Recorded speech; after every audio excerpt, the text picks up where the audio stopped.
like 90 I'm starting watts. the stream starting soon. Thanks a little bit of here. Yeah, it's like I put the P42As in my mod on Friday. They died on me yesterday. Yeah, that's a pretty good run. Yeah, I put these in yesterday and it's already down 6% on my freaking Babs. You know they're out there, don't you?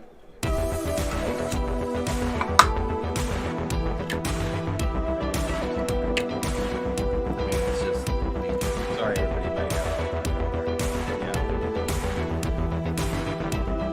Yeah, I do need to buy some new batteries soon. I really need to buy. Need to get some new regulated 18650s. just try at least get a set of these. 30 keys. No, these are the P42As. Oh, okay. Get the P42As. Green tan wrapper. That's good. Even though the batteries aren't good, fucking package is so bad. Yeah, that's cool. As opposed to like just a little plastic case. And focus. There we go. Yeah, and I need to get some. I need to get some new 2700s, and I think that's really good. I just need some They're the red freaking wrapper with the blue insulator. What the hell is that thing? No, it's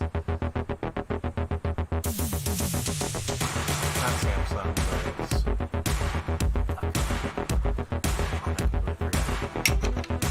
LG. Sony.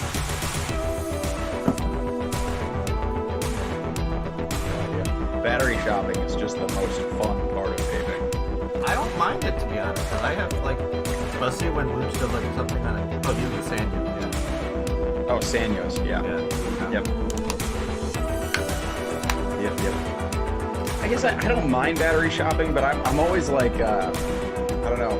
It's one of, like, you look at the price of a single cell, and you're like, oh, it's like $4. Cool. No worries, I'm gonna go.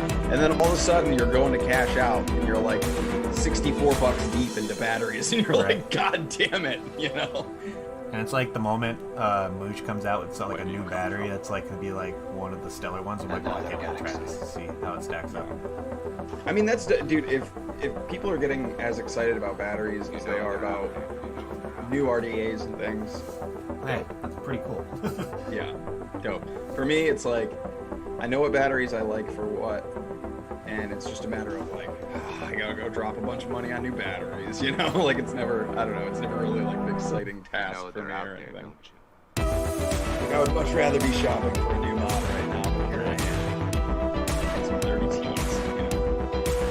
Well, let's see if I have an update on my super good order.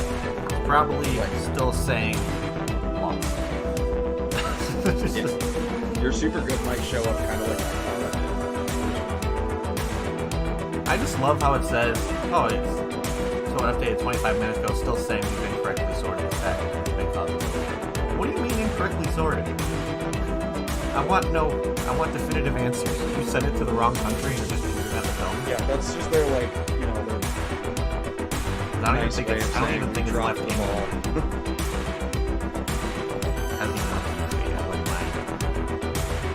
My abyss is already filling. Probably on its way to the Chicago hub right now. Yeah. Yeah, don't worry, it'll bounce to like another 4 states. And I think I did that order for the super good on the 19th. So we're already a couple weeks out. Yeah. And it's like I already bought my nicotine, it's already in the fridge. I'm like, just let me get the bottles in so I can start putting the nicotine so I can have that stuff start steeping. I've got quite a bit. I had to get a bar order in. Still waiting on that. It's 6 o'clock. You guys ready? I think I'm ready. I think Logan's ready. I'm never really ready, but let's It's do like, it. is there such thing as ever being ready? I'm never fully ready. Well, let's fucking do this. I always like to leave a little bit of unpreparedness because I like to just work on the fly. Whatever works. works. In the history of television, great men and women have brought us up-to-the-minute news as it happens. From the moon landing to the dangers of secondhand smoke. Sometimes they even make us laugh. The one thing that stays the same, everyone wants to know what's in the news. From the Voss News Network, your hosts, Poonsauce McNasty, and to give the show some credibility, Logan Exhales. And now, back to the studio. Boom. What is up, everybody? How is everybody doing on this wonderful Wednesday afternoon? And welcome to another episode of What's the News? Yeah. Welcome, everyone. Yeah, welcome to the show. Welcome. How is everybody doing? Welcome. It's a beautiful Wednesday. It was about 50 degrees and rainy here in Western New York all day. It's, so, you know. It's just a little chilly It's today. been like It's overcast and shitty day. no rain, luckily. But when But does we're snow supposed to open? get snow tonight and into tomorrow morning. Ew. Yeah, dude. Like, we haven't had snow. It was 70 degrees yesterday. 70. Gross. Down to 50 today. Rain. Snow overnight. Back to 44 70. degrees tomorrow. Back to 70. Welcome to New York, everyone. This is what we deal with. It's So yeah, terrible. before we get into things, why don't we do the little buffet action? So Logan, what do you got? You want me to start? Actually, yeah, fuck it, I'll start today. Okay, there you go. That's Uh, better. I got the bar V3.5 with the Dwarf DL, and inside of there, hold on, I gotta lift the I bottle. just before- love your match game on that tip to the Yeah, mod's just beautiful. and there I got my janky bottle of the Doc Reserve, that butterscotch pudding. I'll say janky because tap the cap. Ripped off. So are you just pouring it? Yeah, I'm just pouring it. So it's like, I didn't think that part through fully because I'm like, hopefully I don't have a situation to where I need to re-wick, because trying to pour when you have to re-wick is... Are you just leaving that bottle chill on your desk? Yeah, Like, because I'm... just tempting you to bump it? Yeah, that's why I'm like leaving the cap on there and like putting it in a spot to where I know like a mod's not going to fucking hit it. So I've been plowing through that bottle. I would hit it. And then next I got the mix with the GT4S. And inside of there, where's the bottle? All right, yeah. I got some peat from Clockwork Vapor, Steel Valley Vapors. Some What's good- the profile on Pete? I think that's the peanut butter banana milkshake, I think it is. Ooh. Something like that. And then I got the Leviathan with the Juggernaut V2. And then inside of there, got some Brickberry from IVC. Just Nice. straight raspberry.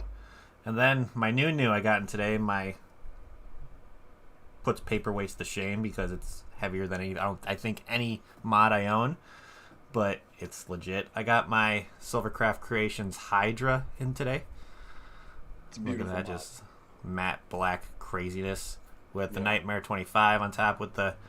Since we're doing an advocacy show, I can't have the CASA president not on my drip tip for my drip tip. There So you we go. got some Danielle from DHD over there. And then inside of there, where's the bottle? Oh yeah, there. I got some Quadberry from Vape Time. I think they're a Canadian company, I don't remember. But it's really legit. It's literally every berry. It's blackcurrant, blackberry, blueberry, and raspberry. So it's Yeah. just berries in my face. And it's a couple years steeped, and look how clear that is still. Yeah. That's impressive. Like, no yellow tint to it, really, Yeah. at all. So, but it's vaping clean as you can ever think. Your coils are happy. Oh, yeah. And then just random 50 Nick disposable whenever I want my Nick fix. But There you that's go. it for me. With that, what do you got there, Logan? Well, first, I don't have one in right now, but I've been using them all day, so I figured I'd talk about it really quick. course. Snooze, Captain Melon, that's what I've been using today. Next up, I just call it Yard Mod 2.0. It's a little Geek Vape Mini, slide on top, 10 milligram watermelon on the inside. This is like my weird setup this week, but it's banging. It's the old Dreamer. I've got a constant contact Notion switch on here with a TM24 Pro with an Eclipse cap. In that, I've got some Ben from Rescued. And then last up, I don't have the bottle up here for the liquid, but I've got a Karma sitting on top of a single topside, old single topside. And in that, I have Lemonberry from Mr. Tom Lyford over at Masshole Vapors. So Good stuff. I've heard he continued to vape on it, so I'm guessing it's the good stuff. lemonberry, dude, I really like Tom's liquids. Mm-hmm. Some of them aren't necessarily just my flavor profile, but they're all excellent. Right. But the lemonberry is just like Awesome. so good, so good. Sweet. And if you wanna hear some crackle, oh, Tom's in chat. Tom, lemonberry, bro, banging, singing your praises over here, good sir.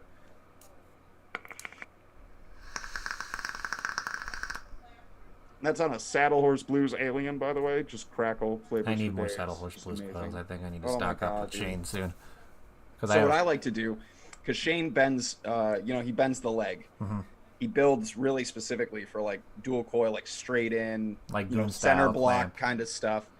And so what I do is I just take one of his .24 aliens and I just bend one of those leads out and I kind of roll it along my coil tool Mm-hmm. to kind of straighten him out and get him back out, and then boom, it's like a .2. This one came out at a .23, so I only lost a little bit. Yeah, Beautiful coil. they're probably OMA dual, like a .1, .11, .12. Yeah. Oh yeah, that's around what you should be getting in a single. That's awesome. Yeah, Awesome. just fantastic. Fantastic. Awesome. Well, we got a couple topics for you guys this evening. Some of them that are vape related, some of them not so vape related, which is a nice little change since we're just a harm reduction kind of news show. So, I'm just always happy to talk about drugs, so it's speaking of harm reduction kind of news, well, this has to do with a little bit of vaping, but there's a cool little thing that Freemax is actually doing right now that I kind of wanted to give them a little bit of praise for, because I'm always down for vape companies kind of doing some kind of promotional stuff to where it doesn't partake the vaping advocacy, but it planet advocacy, I guess you could say. Sure, environmental. Yeah, so they're doing with a press release with the We Vape, We Save campaign, which is the Earth is the only home that we humans can live on. Unfortunately, humans have not been taking care of the Earth over the years, which results in severe and unrecoverable damage to our only planet. Therefore, more and more people start to pay close attention to the situation. The awareness of protecting the environment is widely and quickly developed worldwide in the recent years. Specifically, in order to protect the environment, it is critical for us to reduce the growing waste of electronic devices, which that's the perfect kind of standpoint for a vape company to actually be involved on. If you guys want to follow along with this, I will post this in chat for you guys right now. Big props to Mr. Jim McDonald over at Vaping 360 for putting a bunch of these articles together for a lot of our stuff that we talk about. And let's see. The vape. So here we go. As an alternative to traditional cigarettes, the vape device can greatly improve ocean pollution by reducing the uses of cigarette butts, which are one of the world's greatest sources of ocean pollution. Have you ever seen that where it's like you're swimming in a lake one time and then just a random freaking cigarette butt or some nasty shit comes up floating right next to you? Yeah, absolutely. I hate it. I mean, it doesn't relate to the ocean necessarily, but working in landscape and being outside, whatever, dealing with all sorts of stuff, cigarette butts are everywhere. Yeah. I mean, I smoked for 12 years. There's a lot of my cigarette butts still floating around out there somewhere, I'm sure. So, yeah, anything we can do. I have a fun story relating to that because when my mom started smoking when she was like 14, 15 years old, she used to kind of sneakily way her do it, where she would have her window open and smoke out her window during the winter and throw her cigarette butts out the window. But then not realizing that the snow eventually melts, and so my grandfather just working All on of the a yard sudden, there's a one whole day, bunch of cigarette just butts. a right pile outside. of cigarette butts, and that's when he found out my mom was smoking. So that's a cool kind of relating story to that. But let's see what else. Where we leave off. Which are the world's greatest sources of ocean pollution? It comes to new issues such as increasing discarded coils, pods, parts, batteries, etc. However, very few vape companies will pay attention to the consequences that overconsumption and inappropriate waste treatment methods of vape devices may bring to our environment. That's something I've always kind of been talking about. Well, I kind of wish that I'd see more to where it's like vape companies have, like, if they're coming out with a disposable or something like that, have some kind of like container that they ship with the stuff that's going to said shop for like a disposable system. And yeah. Because how many times have you seen somebody go and buy a disposable and then pop out the old pod as they're walking out and throw it in the parking lot? Sure. I mean, that's another thing too that I find all over the place are disposable pods. Not nearly as many as cigarette butts by far. Yeah, it's just But yeah. it's still just it's aggravating to see it, like, especially when like you leave like maybe a garbage can right outside your shop. If it's at like a strip mall, there's like those Sure. placed garbage cans to where you can just throw it in trash. Don't fucking leave it out in the parking lot. That's just rude and inconsiderate. And let's see. So Freemax takes the lead in the vape community to focus on what vape companies should do to protect the environment. Inspired by the spirit of protecting the environment, Freemax having been designing and developing environment-friendly vape devices over the years. Meanwhile, Freemax will consistently devote itself to raise public awareness of protecting the environment as part of the whole vape community. With the initial concept of protecting the environment, now Freemax is about to release the Freemax Onyx 20 watt kit, a vape for all your vaping needs. In the pod category, the Onyx name comes from our Only Planet Matters, which the OX mesh coil and the OX DVC coil, and the Onyx kit supports both RDL and MTL vaping. And the OX series coils are designed to be replaceable over a much longer lifespan. Moreover, the Freemax committed to the constantly providing an OX series coil options with the latest technology. With one Onyx kit in hand, the user can always enjoy an upgrade of future technology at minimum cost and greatly reduce the frequency of battery replacement, which is an effective way to protect the environment. Yeah, I know. Well, I could see why. I have a plethora of thoughts on all of this. Yeah. What do you got? So whenever you're ready, man. Yeah. What do you got? Okay. So, I guess let's break it down. Does vaping reduce cigarette butt pollution? Yeah, without a doubt, hands down. Some of the biggest issues are, like you said, maybe we could get some kind of recycling system into shops, some kind of bin thing, whatever. The issue is where it goes from there. A lot of the plastics in pods that we use are not recyclable. Right. You can't recycle them. They can't use them for anything. So they just end up in landfills or sidewalks and curbs around your town. So in the idea of like, are we cutting down cigarette butt pollution? Yes, but You're also in the creating... long run, Yeah. is this really necessarily like a huge environmental like protection kind of shift? Debatable. Yeah. The other side of this, really, at least one of my biggest concerns for vape devices and the environment in general, is lithium-ion batteries and recycling those batteries. Because here nationwide still, we don't have any kind of real reliable resource as far as recycling batteries responsibly and safely. All too often, lithium-ion batteries end up in recycling bins that just go into hazardous conditions somewhere. Like they end up in the back of trucks, they end up in the back of, wherever. They get crushed, they explode, they end up in landfills, they explode, they cause fires in recycling facilities.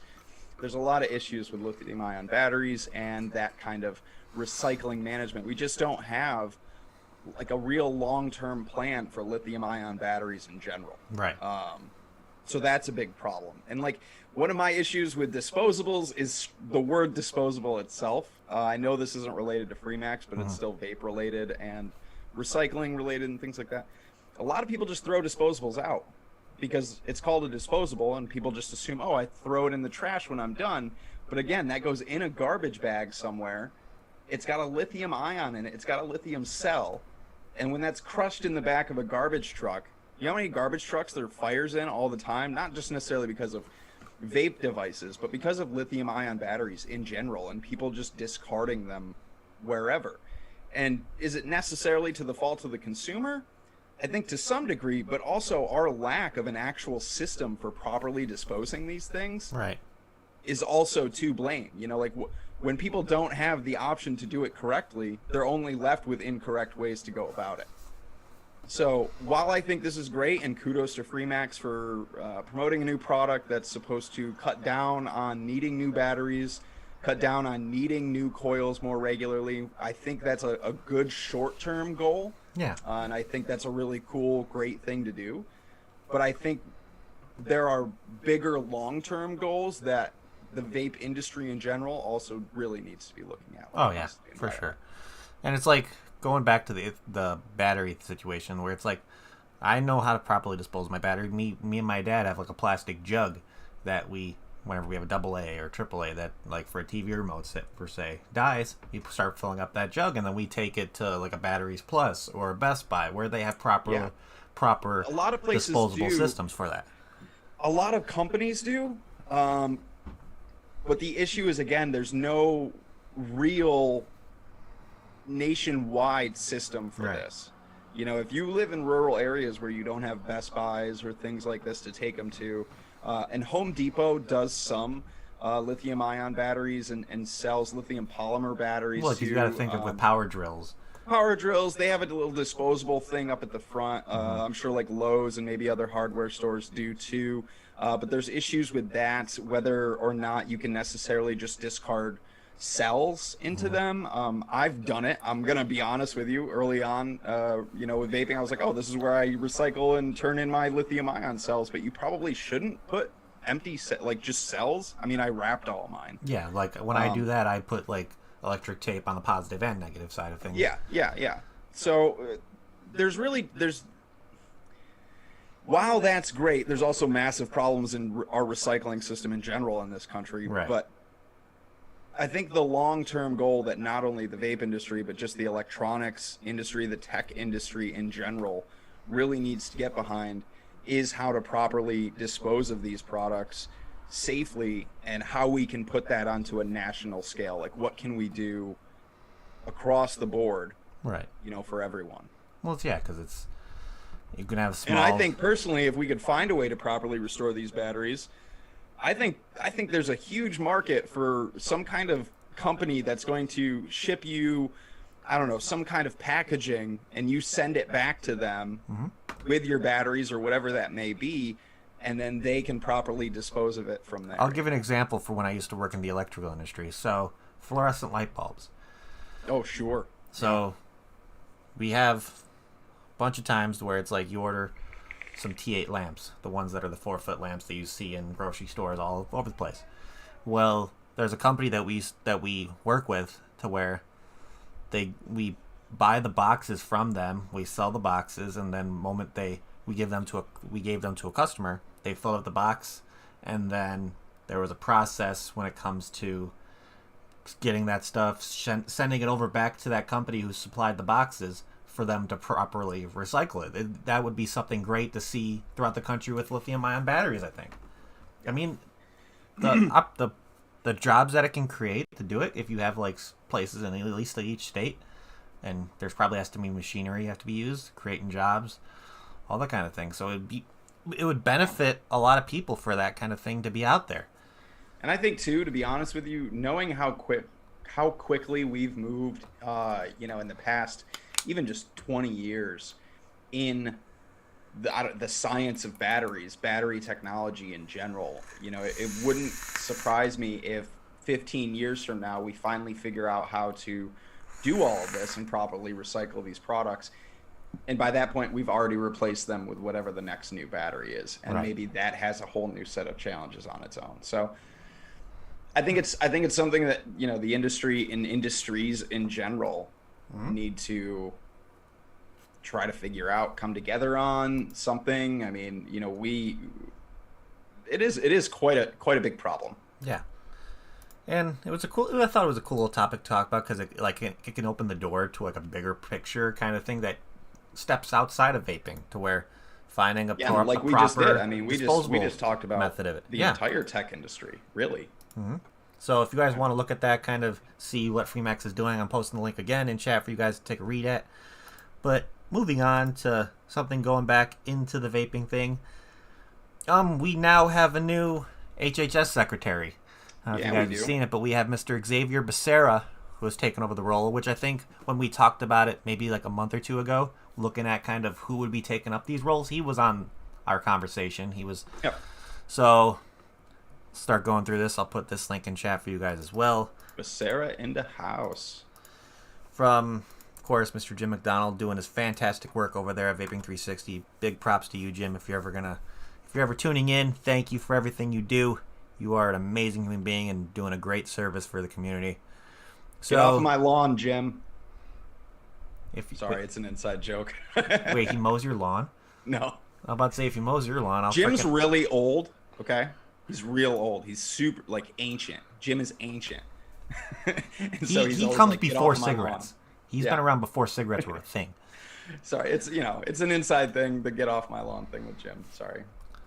So this isn't like the most up right now, but this happened back on the 18th. So instead of me saying today, it happened on the 18th. So President Biden's choice to lead the Department of Health and Human Services, the HHS, clinched Senate approval today by a single vote of 50 to 49.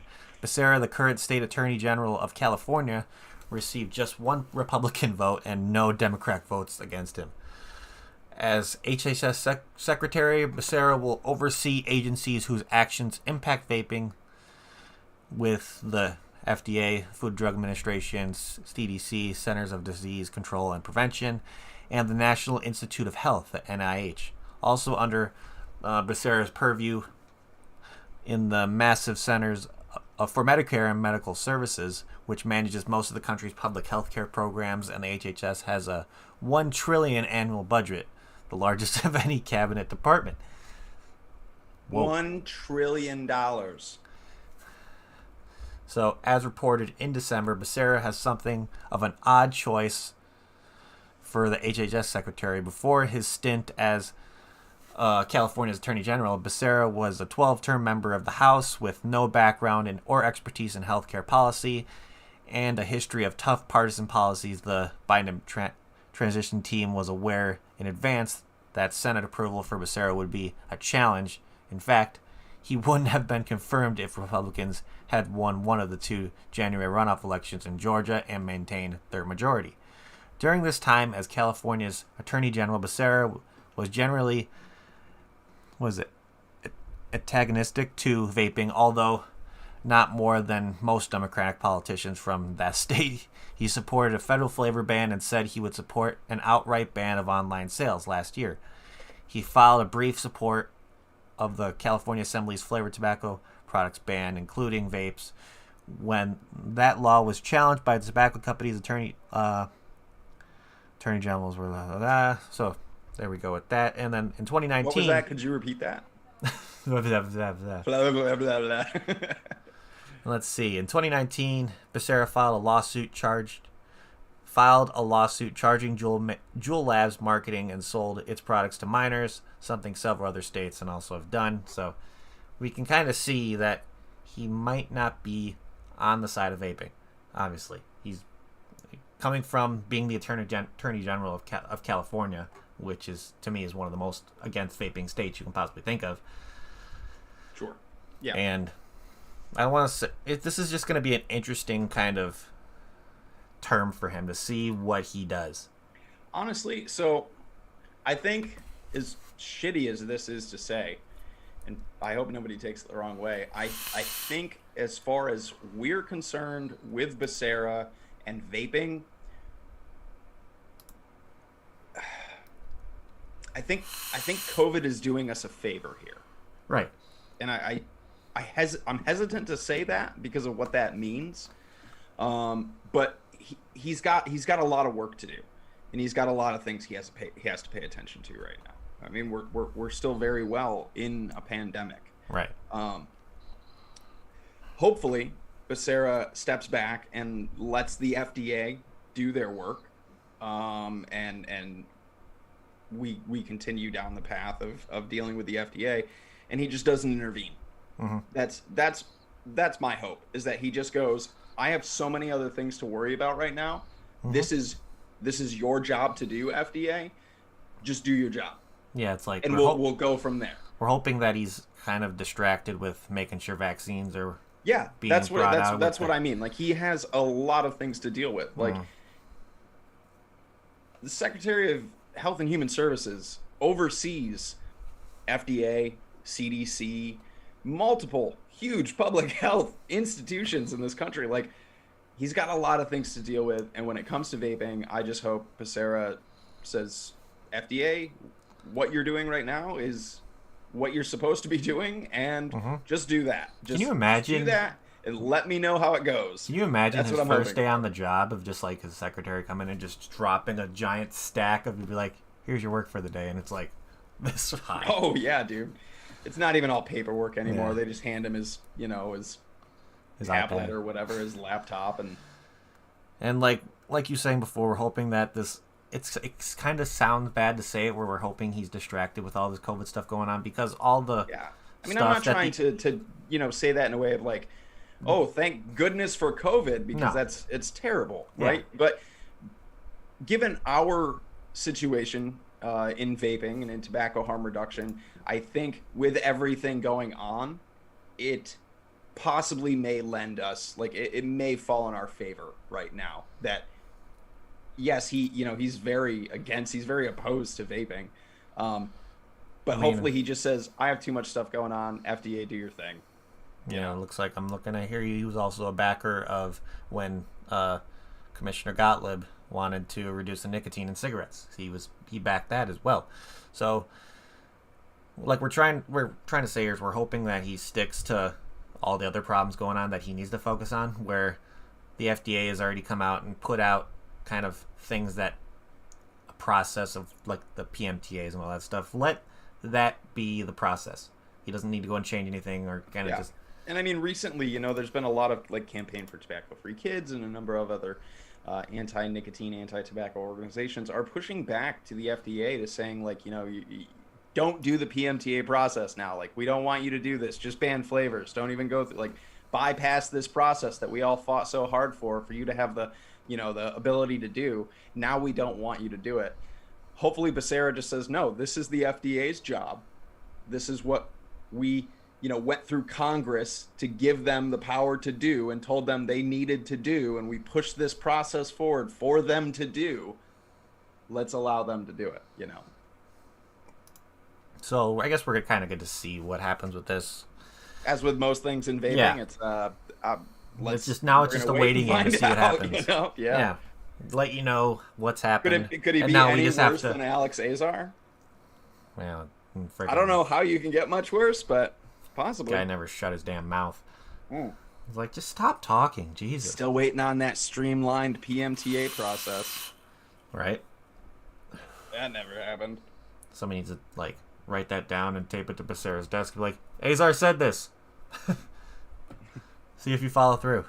Yeah, Azar said a lot. But now time to move on to our favorite human being on the planet, the one I feel like he's just the biggest walking steaming pile of dog shit on the face of the planet.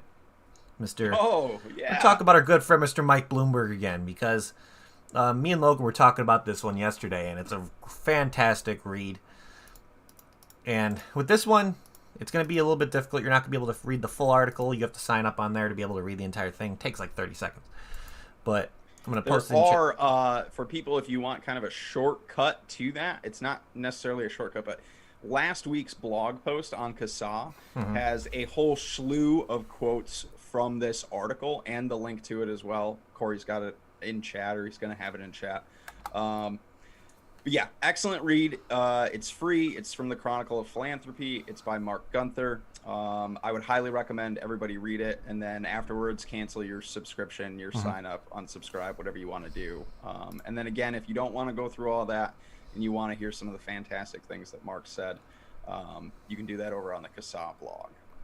There's one thing that I want to point out from this article that I thought I just loved reading. Talking about Kenneth Warner he used to be a board member for Campaign for Tobacco-Free Kids, and he comes out. So let's read this. It's under the less dangerous kind of section. It's in bold, less dangerous. Then underneath that it says, Kenneth Warner cares about the tobacco control as much as anyone, a founding board member of the Truth Initiative, or working with Campaign for Tobacco-Free Kids, all that kind of stuff. The nonprofit public health organization committed to ending tobacco use. Warner has also been the president for the Society of Research on Nicotine and Tobacco, the senior scientific editor of the 25th anniversary Surgeon General's Report on Smoking and Health, and the dean of the University of Michigan's School of Public Health. So he has just a line of... Okay, he's reputable. Very reputable. Yes, his list of credentials is vast. Yeah.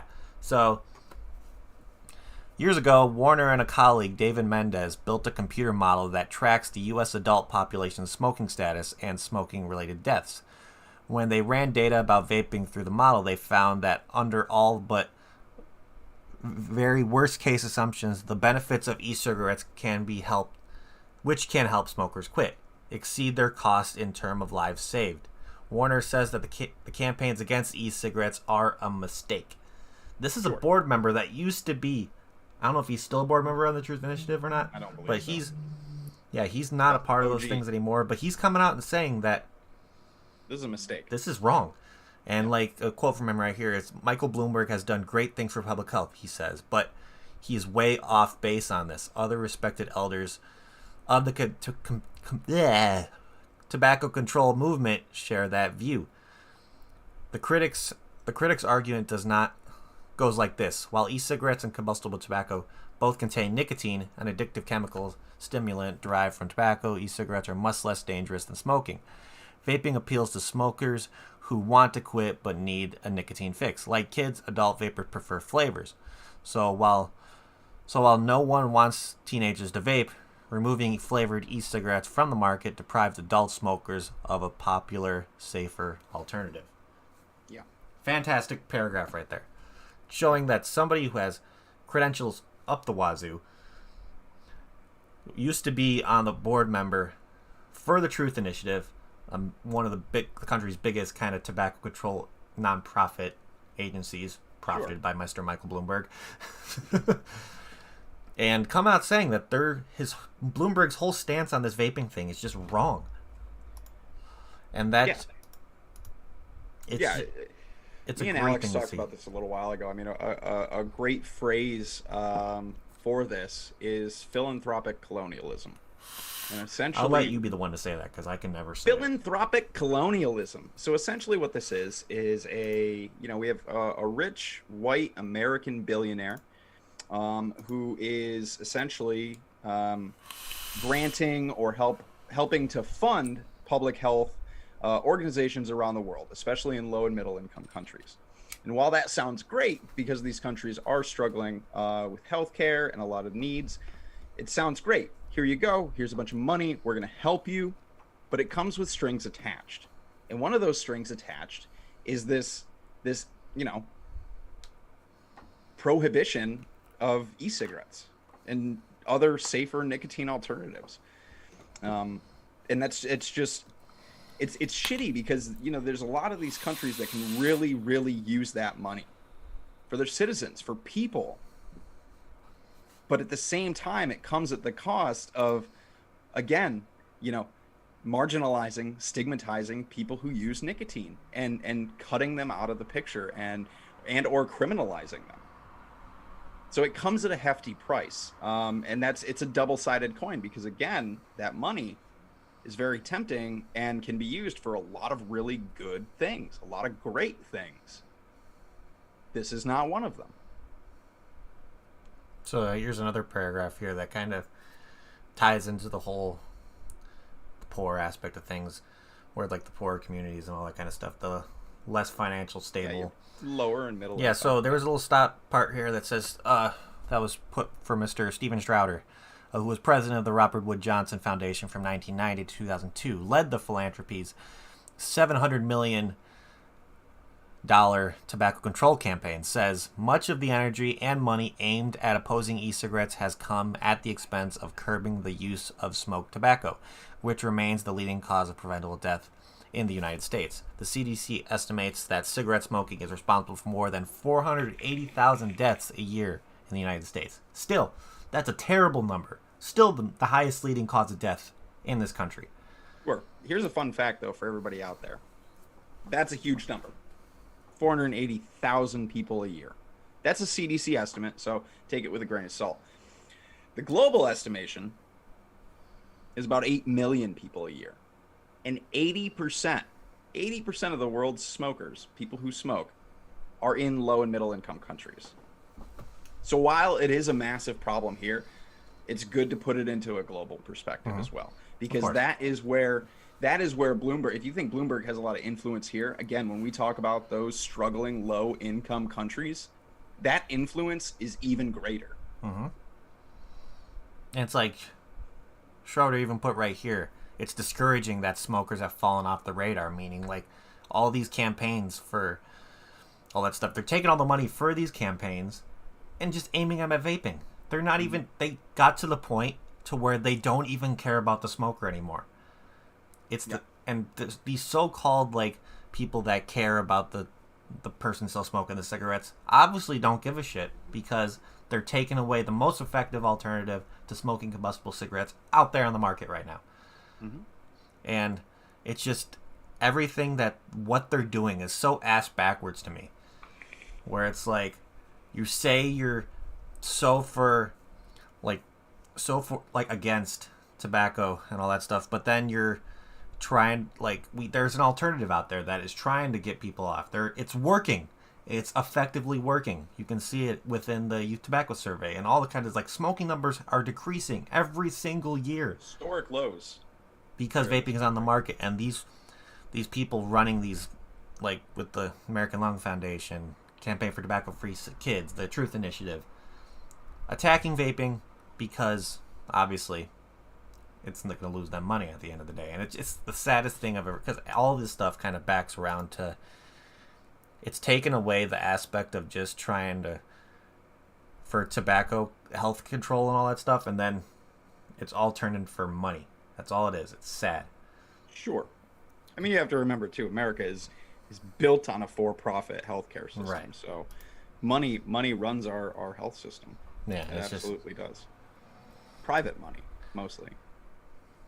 Did you have any paragraphs in here that like stood out to you the most on this? I think the entire thing is fantastic. Really, it's a great. It's really nice to see somebody who is not in this space. Mm-hmm.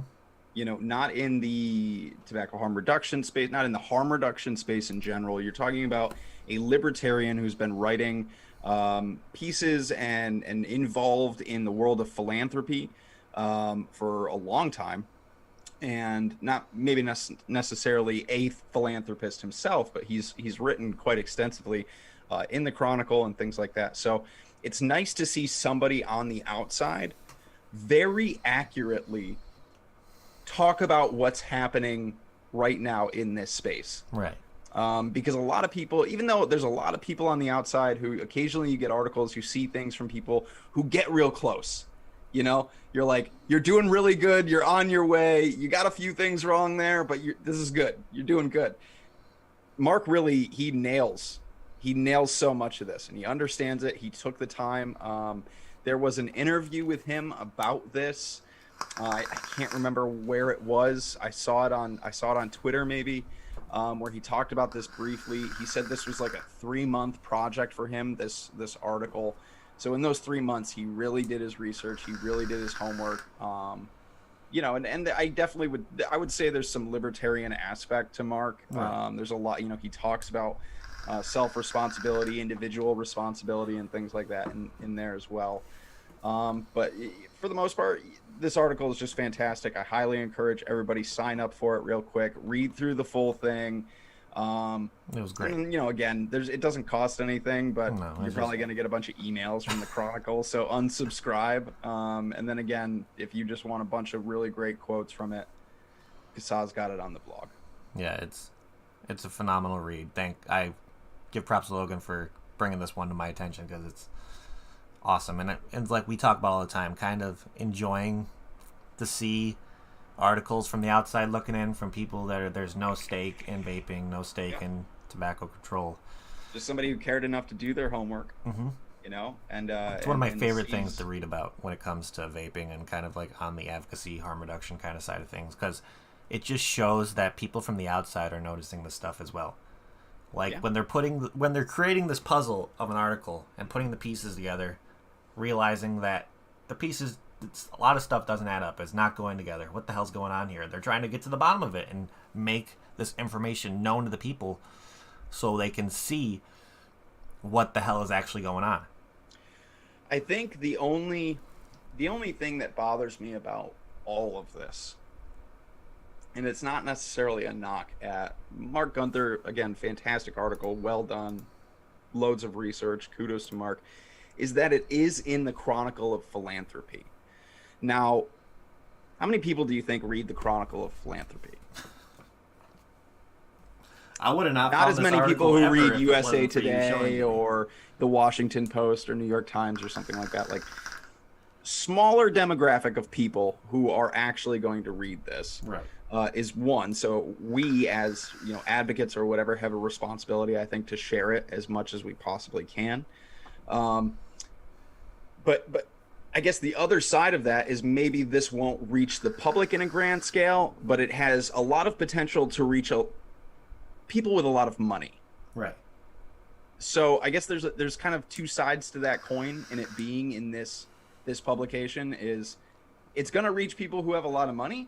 And if those people with a lot of money see it and go, oh yeah, he's totally right, maybe I can help with my philanthropy. The other side is this isn't like this isn't New York Times, Washington Post, somewhere where the public is going to get this. Can you imagine if this posted on the Washington Post, New York Times, or something? Like, imagine the I would uproar. Probably cry, to be honest with you. Like, it would be the tears of happiest joy. human I being would in existence. I'd probably 'cause cry. Imagine how many millions of people would read that.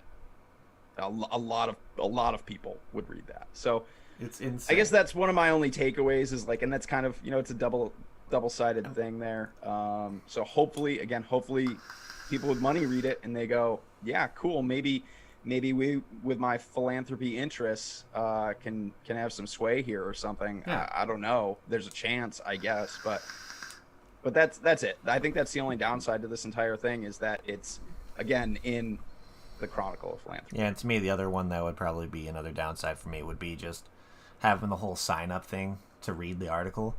I feel like it's better than a paywall, but Yeah. still, like, it's an extra step for people. Yeah, and it's how like- many people see that and they just go, nah, Yeah, because people just want to read the article. Mm-hmm. And every time you put up some kind of barrier to an article or any kind of public information, things like that, any little simple barrier, your average everyday person is going to go, oh, I wonder what this article is, and they're going to click on it, and then it's going to sign up to see more than the first paragraph, and you're like, nah, I don't need that. Especially if you don't care about vaping. right. If you don't care about this subject, you're not going to sign up for some email list. You're not going to pay a thing to get in. Like, so again, that's one of the things, like, it doesn't do a lot of good for the public. Right. But it's still great that it's out there. It's better than it being paywalled.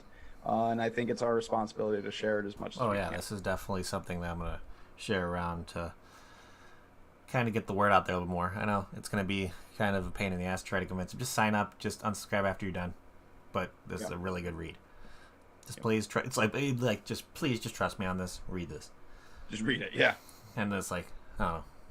Yeah, I sent it to my mom, and I was like, please sign up and read this. I send my mom all sorts of stuff. Yeah, and it's so great job for that article. It was really good.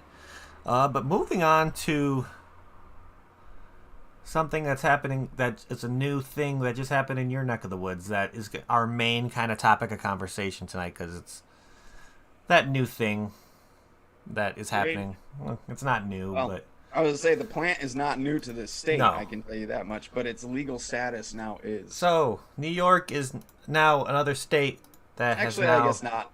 Pre-1920. Yeah, that New York is now on that list for states that have legalized cannabis, starting today. Yeah, I don't know when the... Today, the governor signed it today.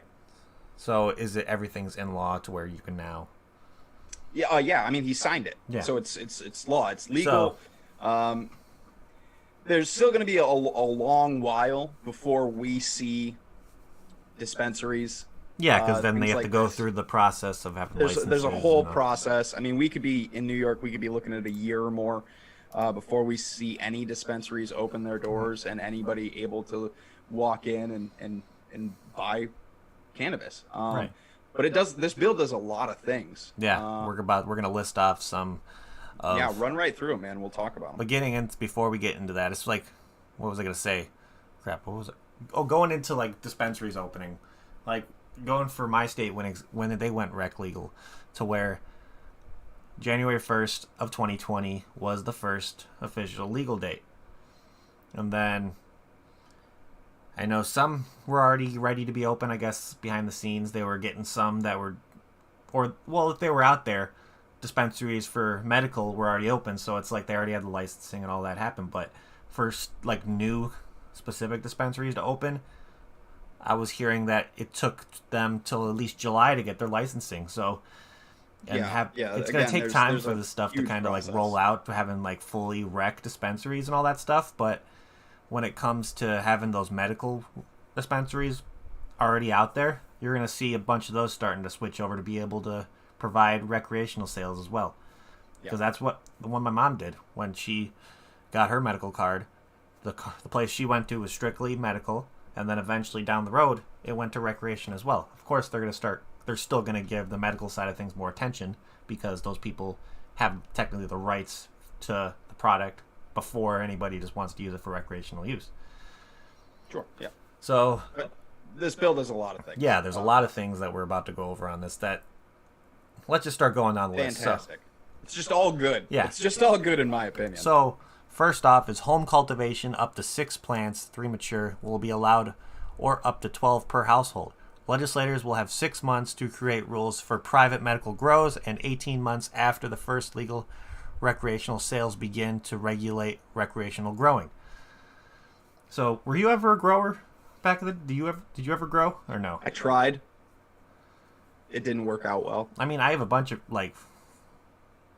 we know a bunch of people that have either grown or like we were, me and my friends were young and we didn't know anything about growing, and we had a few really sad little plants. Yep. But yeah, otherwise no. So let's see. Cultivators, processors, distributors, retailers, cooperatives, and nurseries would be licensed by the state aside from micro businesses and existing medical cannabis businesses. Vertical integration, allowing one company to hold multiple licenses, would be prohibited. And let's see what's next. A new agency, the Office of Cannabis Management, that will be part of the New York State Liquor Authority, will regulate the recreational market and the hemp and medical cannabis program. Sales will not begin until this agency is in place and rules have been created. So, like we were talking about before, it's going to take time for this stuff to start going through, but now there's a new agency that has to be filled, roles have to be appointed, all that kind of stuff, and then to get the ball moving. So, and let's see, cannabis products will be taxed at a 9% tax plus an additional 4% that will be split between the counties and municipalities. Let's see, distributors will also have to pay a THC tax based on the type of products being sold. The tax is higher for more potent products. Let's see. So a lot of people, this is one of those things where, I don't know what pricing is going to look like here in this state, but I can dare to bet, knowing what I know about New York, living here for as long as I have, that I would safely assume it's not going to be cheap. Your gram is going to roughly cost probably $40, mm-hmm. $40 to $50. And people go, well, Logan, there's only going to be like a 13% tax, but that THC tax on distributors, on sellers, on your retailers, that kind of thing, mm-hmm. that tax is also going to trickle down to you mm-hmm. in the price of the product itself, pre-tax, right. Pre-state tax. So, again, yes, there's only essentially like a 13% tax, but that's the 13% plus whatever the cost of the product is because of the taxes that they have to pay. Yeah, the dispensary is going to have to pay a certain amount for this product. So, and if the that THC tax is there, they're going to have to raise their prices to kind of accommodate that tax increase, and they have to make money. So, you're going to notice a price increase when it comes to that. And let's see, delivery services will be allowed. That means you're going to start noticing marijuana delivery services starting happening. Yeah, I'll be able to DoorDash me some sour D. Sorry, I'm so lame. I'm a dad. Forgive me. And then one right here that I'm really happy for is smokable hemp flower will now be legal, which meaning the state of New York, you don't have to worry about really CBD being an illegal thing. At least for hemp flower. Yeah. here in New York, if you go to a reservation, hemp flower has been legal for however long the Farm Bill has been in place. Right. But again, reservations, we've talked about this in the past, fall under federal law, not state law. So this is also a big thing. Yeah, it's like that. We were talking about this yesterday, where I was asking you if you notice, if you're going to notice like dispensaries going on reservation. It's probably not going to be a thing because it's not federally legal. Yeah, you won't see like cannabis dispensaries, like THC products. You won't see those on reservations because again, cannabis on a federal level is still a Schedule I drug under the Controlled Substances Act. So you won't see that, but you will see obviously within the state, but yeah, not on reservations. And then, but in turn, they've had smokable hemp products and CBD products that we haven't had for quite a while. So I don't know, I guess, what the big takeaway from that is. I think it's going to take some sales away from reservations because people won't have to travel to them to get their hemp.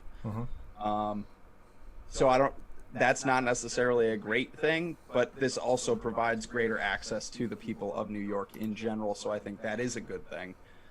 So again, kind of one of those, looking at it from both sides on that one. And let's see, social consumption sites will be allowed. So cannabis lounges. So if you always hear about back in, like, before even the talk of cannabis being legal in the U.S., places like Amsterdam where they had coffee shops that people are just smoking cannabis in it. It's like their lounges kind of situation. So you're going to I have a cigar lounge in town that's actually only about a block and a half from me. You have to have a membership. It's kind of a club kind of situation. But yeah, it'll be similar to that, but for cannabis. And I've seen places in California that have restaurants where it's considered like a cannabis lounge, to where they pair the food you're eating with like a buffet of cannabis they offer. That's something I'm curious about too. I don't know what that's going to be like as far as if those places will be allowed to serve like food and things as well, or if like edibles and all that again stuff. knowing New York, and they might be able to get away with that. You might be able to do something with that. I don't know, I'm just kind of speculating here, but I would assume, again, this is just knowing what I know about New York, is it will be strictly limited to smokable cannabis or some kind of maybe vapable cannabis while you're there. I would assume it's going to be very much like a bar, like a cigar lounge, where you have to buy the product on site and consume the product on site. I don't necessarily know if the cannabis lounge is going to be able to double as a dispensary, because that's probably most likely a separate license. You know what I mean? Like, even though they are essentially a retailer, you having to consume it on site, I'm assuming, is a different license. And since you can't be a multiple license holder, I don't know how that's going to work. Well, I think from what I saw from that restaurant in California, they don't actually sell it, but it's like you're buying the stuff to smoke while you eat or before you eat. So it's not like you're not buying it to take with you. Yeah, again, you're just buying it to consume on site. And that's like with at least with the cigar lounge in town. I can't remember if you can buy products and leave with it, but they do have like lockers and things there as well. So it's like, in like a humidor. So if you were to buy products there, you can store them there. You can rent a locker or some kind of space in a humidor to keep your cigars that you've bought, and then you can go in and smoke and enjoy your cigar or whatever. So I think those are answers we're going to get down the road once we know more. But I mean, regardless, it's exciting. Yeah, because I saw that when I originally saw that video about like that restaurant in California. It was off, I don't know if you've heard of Food Beast before, but it's like a bunch of guys out in California that just look up local food.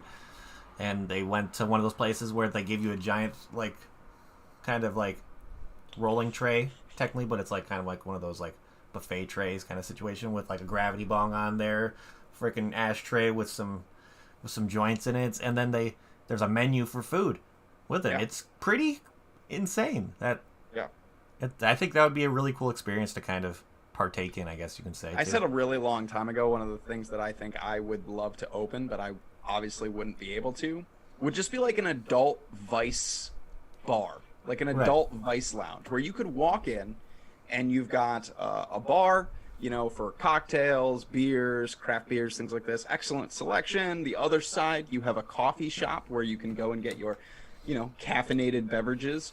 You would have a smoking lounge where you could consume cannabis or smoke cigars or whatever it may be.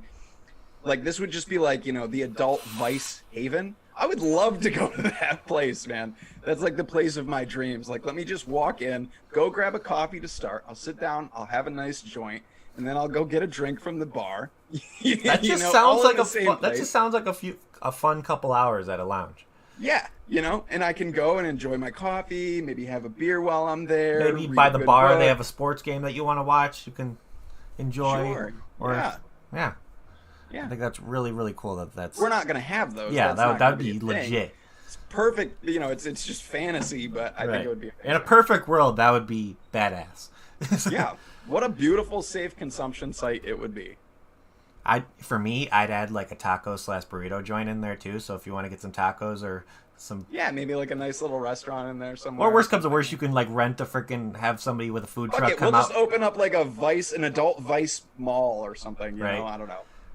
In a place like that, like how breweries do it, where maybe vice isn't necessarily the right word, but it would kind of be like how brewers do it, to where if they don't have food at the brewery, they are in touch with a food truck, to where they park in the parking lot, and so if you just somebody have wants to make get sure food, you put your joint out before you go. Oh out yeah, but that would just be badass. You'd be like, I want to Yeah. get beer, tacos, and weed.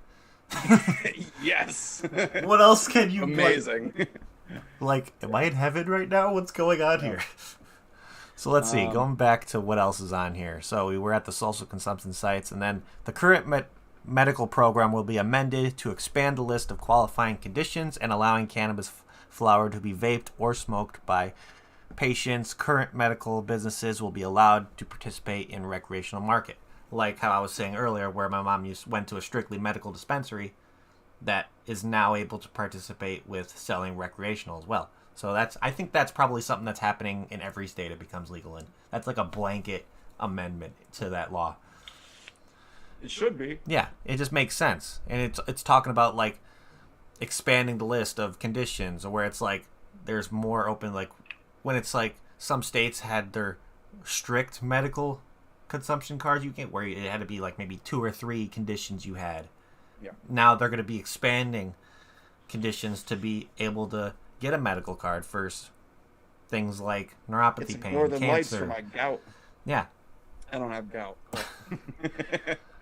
So that's a really good thing. And then the most important one, I think me and Logan can agree on here, is prior convictions for marijuana-related activities that will now be legal will automatically be expunged, and the police will not be allowed to use the odor of cannabis as a jurisdiction for searches. However, driving while impaired will remain a crime as a misdemeanor. As it should. Of course, yeah. They're going to keep it like drinking and driving. Same thing. Regulate it like that. I mean, a lot of people knock me for that. You know, I just think we have enough vehicular deaths in this country as is. If you're impaired, please don't drive in any way, whether you're stoned, whether you've been drinking, whether you just blew a rail of coke. I don't care what drugs you do. Please be safe. And part of that please be safe means please don't drive. Please don't operate a vehicle. 100%. You put yourself and others at great risk. And then the final one on here is local jurisdiction will be allowed to opt out of allowing retail sales or consumption sites, but residents will have the right to override these bans by local referendum. Pretty simple there. But this is overall, I think, a great thing for the state of New York. They're also, I read something as part of that as they are prioritizing licensure to communities hardest hit by the prohibition of cannabis. Okay. I don't know what that details in exact fashion, but I know that is part of this as well. So kudos to this state, which is a rare thing for me to say. It's a rare thing for me to say. Now let's do it with the rest of drugs, please. That would be great. Let's stop the bullshit preferential treatment of cannabis over other drugs. But this is still a really big win. This is a huge thing. The expungement is fantastic. This prioritizing licensure for communities hardest hit by the prohibition of cannabis is fantastic. There's also, there's part of this, homeowners, people who live where, I don't know if this applies to apartments, that may be different if you rent, but homeowners specifically, I know, will now be legally able to grow 3 plants for themselves, maximum, I believe, I could be wrong on this, maximum of 6 plants per household. Right. So if you and your, you have you and your spouse, or you and your significant other, if there's 2 adults in the home, you can have 6 plants. If it's just you're the only adult, then I believe the max is 3. And if you have more than 2 adults in your home, I believe the maximum is still 6. I believe that's how that works. Hold on, I was up here. But that's also great. Absolutely, people should just be able to grow their own weed, man. Okay, so 12 per household. Oh, it's 12. Okay. So home cultivation is up to 6 plants. 3 mature will be allowed, or up to 12 per household. Okay, so that's what it is. Yep. So I'm guessing 3 mature. I'm thinking 6 So if you've plants. got So it'd be like 2 clones, plants a person, I would say. Yeah, if it's something 3 like mature that. adults. That's what I think. Oh yeah, but it's also, let's see. We didn't talk about where to go. The new law would create licensed retailers which expand beginning the businesses sometime in 2022 or 2023. And then, however, penalties for public possession up to 3 ounces of cannabis, flower, or 24 grams of concentrate would end immediately. Yeah. So as of right now, I can walk down the street. I'm not going to wave it around, but I can walk down the street with up to 3 ounces of flower. And then nothing. And nothing would happen to me. I mean, I've already in the past had 2 unlawful possession charges for cannabis. Hold on. But now I don't have to worry about getting those anymore. I'm going to say this one really quick. Residents will also be able to store up to 5 pounds of flour in their homes right away. 5 pounds. Jesus. Those are like those bricks. Yeah, that you bro. see. Yeah. It's like one of those bags. You ever see on Instagram somebody's got like a huge bag in a shop? Like, yeah, dude, that's Insane. a lot of bud. Yeah. 5 pounds. And I think you have to, though. I mean, if you're talking about homeowners being able to grow 12 plants, you can get some of those weight plants up. can Yeah, you can get some yield weight a lot off of 12 flour plants. if you do it right. You do it right. Yeah. So And I think, but then it goes without automatically that into without that in place, oh yeah, we said you could have these 12 plants, but all of a sudden now you're overweight because you had these 12 plants that you did such a great job cultivating, but shame on you for But being that gets over. into You know what the I mean? science Like, of, well, so like they auto-flowering or they actually- had to include that in there somewhere. You just can't take your 5 pounds with you wherever you go. just walking around That's with just- yeah, like how yeah, back yeah. in the day when people hold the boombox on their shoulder, it's just a brick of weed. You just got 5 pounds, No, you won't be able to take it wherever you go. But I mean, if you're going somewhere and you need more than 3 ounces, bro, I don't know what to tell you. All I'm saying is you're getting lit. Yeah, something big is going down. That's for sure. Well, other than that, guys, it's kind of cool to end on a positive thing that's happening with it. Even though when it does not vaping harm reduction, it's still harm reduction when it comes to sure. being And, able to. one of the things I'm really excited about, as much as I'm excited to go buy, premium strains and things like this, have selections and whatnot instead of going to my dude, is there's going to be a level of trust with carts that I'll have again. Being in New York for this whole time, going through the lung injury crisis, going through all of that, I don't use carts in any way. Period. I won't use any distillates. I won't use any of that. It has, kind of created a fear in me. Mm-hmm. Whether that's realistic or unrealistic to have that fear, it's just me taking a safer stance for myself and saying, I trust the flower more. Right. Now, once we open up dispensaries and things like that, it's an avenue that I'm excited to partake in, to go down and trust. 100%. I agree with you, Tom. Charles Gardner is back on Twitter. He never really left. He's just been under other aliases the whole time. He's been under Batman. If Shout out to Charles, though. Yeah. But before we get out of here, we always want to kind of just let you guys know different call to actions that are going on right now. If you haven't tuned into the last Saturday's Casa podcast / YouTube live stream that Mr. Logan and Alex did, they mentioned all of them there, but we're going to briefly go over them again. Remember, I believe there's Rhode Island has theirs going right now, where I know they recently had the hearing on it, like a virtual hearing. And then we got Connecticut, which is going through their flavor ban, and what was that other one you said? Was it Vermont? There's some things happening up in Alaska still. Okay, Alaska too. Texas is another one to just keep an eye on. I think the Alaska one bills the tax. Out the wazoo. Yeah, Alaska's the one for the tax. Yeah, there's bills out the wazoo right now in Texas. Yeah, so keep an eye on Texas. That's one's still on watch. Yep. We talked about the Illinois one to where it's kind of on hold for a little bit. Yep. So overall, just make sure you guys are continuing to check us out. Do it daily because that stuff's getting updated all the time. Yep. Whenever we have new information on something, or whenever it's time for CASA to get involved with something, which a lot of times it comes down to timing, and hopefully people can understand that as well. Yeah, it'll be there. It'll be up.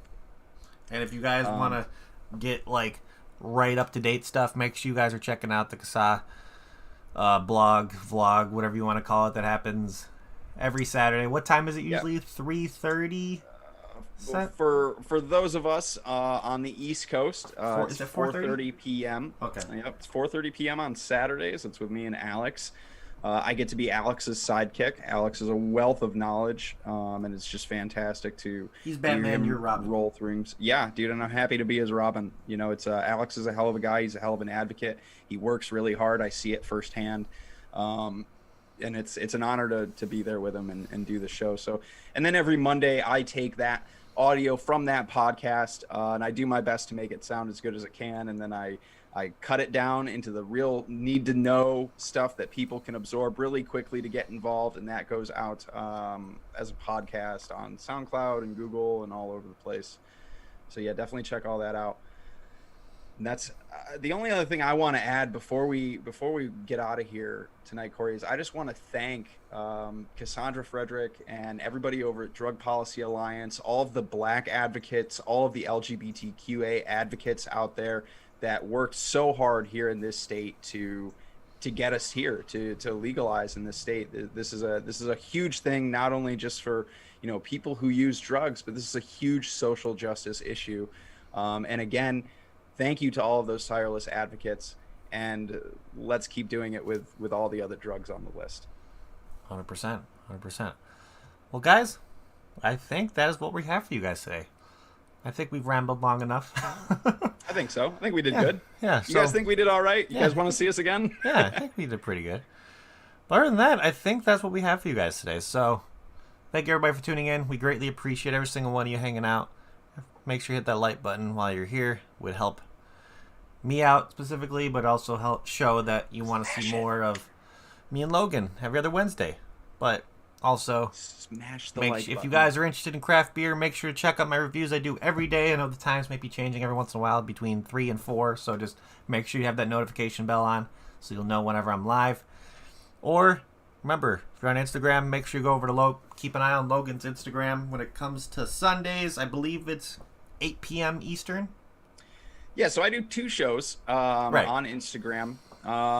Early on in the morning, Rise and Vape Live. That's over on the @Rise and Vape Live Instagram. That is at 11 a.m. Eastern. I still do the Rise and Vape show. Talk about stuff. We talk about news, advocacy, things like that. It's a place for people to just come hang out Sunday mornings. And then 8 p.m. over on my channel @Logan_Exhales, you can come hang out with me for the Come Down, where it's less advocacy, more just having a great night, vaping some stuff. We build stuff. We try new liquids. We hang out. Yeah, we drink some beer. Just a great way to come down on Sunday nights. So always trying to end the week on a strong note, and the Come Down does that really well. I always try to tune in whenever I can.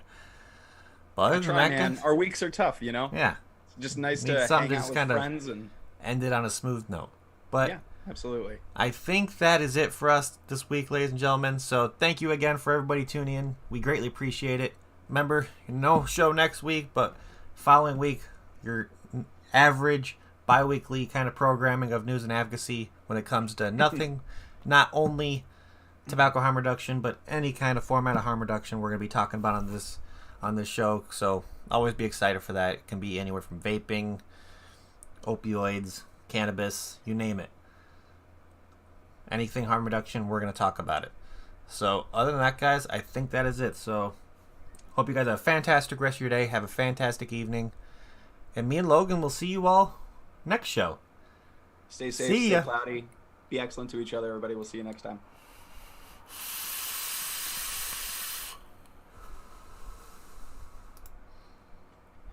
Boom. Really good show. Yeah.